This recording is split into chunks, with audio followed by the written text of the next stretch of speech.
अस्सलाम वालेकुम दोस्तों, आज 26वां रोज़ा है, यानी तीसरे अरसे का छठा रोज़ा है।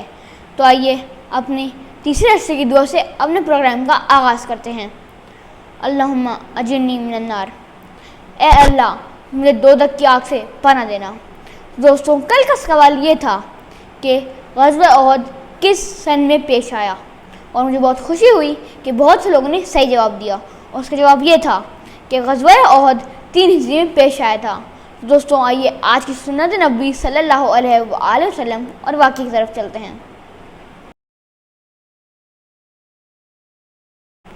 खाने के बाद अपनी प्लेट को साफ़ कर लें और खाना ज़ाया ना करें, क्योंकि ये भी आप सल्लल्लाहु अलैहि वसल्लम की सुन्नत है। रब्बि इश्रह ली सदरी व यस्सिर ली अमरी वहलुल उक़दतम मिन लिसानी यफ़क़हू क़ौली। दोस्तों, इंशाअल्लाह आज अभी आपकी खिदमत में हम ग़ज़वा खंदक का वाक़या बयान करेंगे। तो पहले दुरूद शरीफ पढ़ लेते हैं। दोस्तों, कल आपकी खिदमत में ग़ज़वा उहद का पूरा वाक़या अर्ज़ किया था, और ग़ज़वा उहद के बाद इस्लामी तारीख़ का तीसरा बड़ा मारका शवाल 5 हिजरी में पेश आया। वो माजरा क्या था? वो थी ग़ज़वा खंदक। और इसे ग़ज़वा खंदक इसलिए कहते हैं क्योंकि इस ग़ज़वा में मुसलमानों ने मदीने की गिर्द एक खंदक खोद दी थी, जिसके से ग़ज़वा खंदक कहते हैं। और इसको ग़ज़वा अहज़ाब भी कहते हैं, जिसका मतलब है गिरोहों की जंग, क्योंकि इसके अंदर कुफ़ार मक्का की काफ़ी सारी गिरोहों ने हिस्सा लिया था। तो ये ग़ज़वा पेश क्यों आई? ग़ज़वा बदर, ग़ज़वा उहद दोनों में शिकस्त खा चुके हैं। इंतकाम लेने की आग बड़ा कुटी है। सरदार मारे गए हैं, अरब में इज़्ज़त खाक में मिल गई है। दोबारा वही बात, बड़ा कुटे हैं। दोस्तों, अब कुफार मक्का बड़ा कुटे हैं, लिहाजा वो शवाल 5 हिजरी को अबू सुफियान की क़यादत में मक्का से 4000 का लश्कर लेकर रवाना हुए। लेकिन बीच रास्ते में इतने सारे उनके जो इतने सारे ग्रोह ने ज्वाइन कर लिया कि वो लश्कर 10,000 जंगजुओं में मुश्तमिल हो गया। जब आप सल्लल्लाहु अलैहि वसल्लम को इस लश्कर की खबर मिली, तो आप सल्लल्लाहु अलैहि वसल्लम ने सहाबा कराम रज़ी अल्लाह ताला अन्हु से मशवरा फरमाया, और हज़रत सलमान फ़ारसी रज़ी अल्लाह ताला अन्हु ने मशवरा दिया कि हम मदीने के इर्द गिर्द खंदक खोद कर इसका दिफा करेंगे। तमाम सहाबा कराम रज़ी अल्लाह ताला अन्हु ने इस बात पर इत्तिफ़ाक़ किया। तो फिर वजह तख़लीक़ कायनात आप सल्लल्लाहु अलैहि वसल्लम ने घोड़े पर बैठकर इलाके का जायज़ा लिया, और अंदाज़ा हो गया आप सल्लल्लाहु अलैहि वसल्लम को कि खंदक सिर्फ एक तरफ खोदनी पड़ेगी, क्योंकि 3 तरफ से मदीने के 3 तरफ से पहाड़, मकानात और बागात थे, लेकिन एक तरफ से खुला मैदान था जहाँ से दुश्मन के हमले का ख़तरा था। लिहाजा सरकार दो आलम हज़रत मोहम्मद मुस्तफ़ा सल्लल्लाहु अलैहि वसल्लम ने खंदक खुदवाने का काम शुरू करवाया, और ऐसे ग्रोहों को बांटा कि हर ग्रोह में 10 बंदे हों, और हर उन 10 बंदों को 10-10 गज़ खंदक खोदनी थी। खंदक 10 गज़ गहरी और 10 गज़ चौड़ी खोदी गई ताकि दुश्मन उबूर ना कर सकें।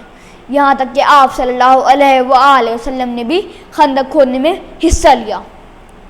आखिरकार सहाबा कराम रज़ी अल्लाह ताला अन्हु और मुसलमानों की बेहद जद्दोजहद के बाद 1 हफ्ते के बाद वो खंदक मुकम्मल तौर पर खुद गई, और फिर आप सल्लल्लाहु अलैहि वसल्लम ने मुसलमानों को जत्तों में एक ग्रोह में समझ लें डिवाइड कर दिया, और उनको एक हिस्सा दे दिया कि आप इस तरह की डिफेंस यहाँ पर डिफेंस करेंगे कि कहीं अगर कुफार मक्का खंदक उबूर करके आ जाते हैं तो आप उनको मार सकें। और यहाँ तक कि आप सल्लल्लाहु अलैहि वसल्लम ने खुद भी अपने लिए एक गिरोह में अपनी जगह रखी।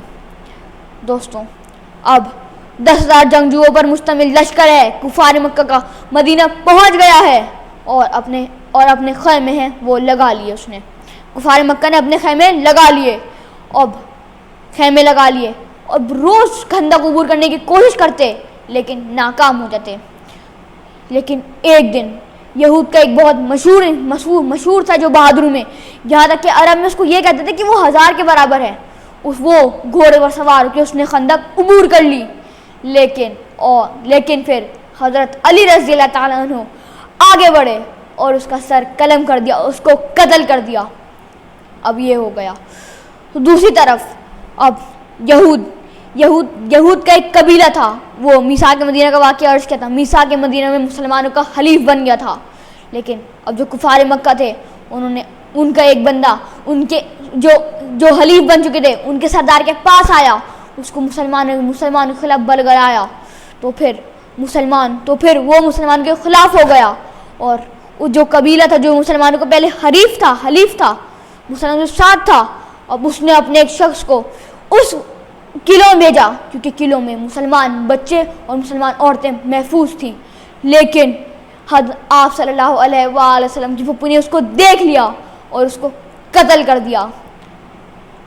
جب یہ قتل کرنے کا ماجرا پیش آیا تو آپ صلی اللہ علیہ وسلم کی پھپھی نے اس کو قتل کر کے اس کو اٹھا کے یہودیوں کے پاس پھینک دیا۔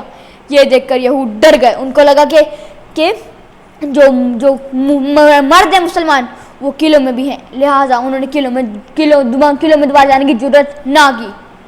اب ایک نو مسلم صحابی تھے اب وہ کسی کو پتہ نہیں تھا کہ مسلمان ہو گئے، لہٰذا انہوں نے ایک بہت اچھی ترکیب سوچی اور انہوں نے یہود اور کفار مکہ کے درمیان ایسی ترکیب لڑائی کہ ان کا جو اتحاد تھا وہ ختم ہو گیا اور وہ دونوں بھی ایک دوسرے کے خلاف ہو گئے۔ یہ ایک دوسرے کے خلاف ہوئے ہیں تو دوسری طرف کفار مکہ کو یہ نہیں پتا تھا کہ آپ صلی اللہ علیہ وسلم یہ خندق کھود رہے ہیں، لہٰذا وہ زیادہ کھانا نہیں لائے تھے۔ اب کھانا ختم ہونے لگا، سردی کا موسم آ گیا، جو کفار مکہ کے سپاہی تھے وہ بیمار ہونے لگے، اور ایک رات ایسی سخت آندھی چلی کہ کفار مکہ کے تمام خیمے الٹ گئے۔ اب کھانا نہیں ہے، سردی کا موسم بھی شروع ہو چکا ہے، سپاہی بھی بیمار ہو گئے ہیں، یہود بھی الگ ہو گئے ہیں، اور اب کچھ ہو بھی نہیں رہا ہے، لہٰذا جو کفار مکہ تھے ان کے حوصلے پست ہو گئے اور وہ 1 مہینے کے بعد تقریباً ناکام مکے کی طرف لوٹ گئے۔ اب اس جنگ میں اس غزوہ میں کوئی خون خرابہ تو نہیں ہوا، لیکن کفار مکہ کو یہ احساس ہو گیا کہ مسلمان جنہوں نے مدینے میں قیام فرما لیا ہے، جو مدینے میں ٹھہرے ہوئے ہیں، اب ان کو مارنا ان کی بس کی بات نہیں ہے۔ تو بس یہی تھا کہ کفار کے اب حوصلے پست ہو گئے، اور اسی وقت آپ صلی اللہ علیہ وآلہ وسلم نے بھی فرمایا کہ اب یہ ہم پر چڑھائی نہیں کریں گے، اب ہم ان پر چڑھائی کریں گے اور ہمارا لشکر اب ان کی طرف جائے گا۔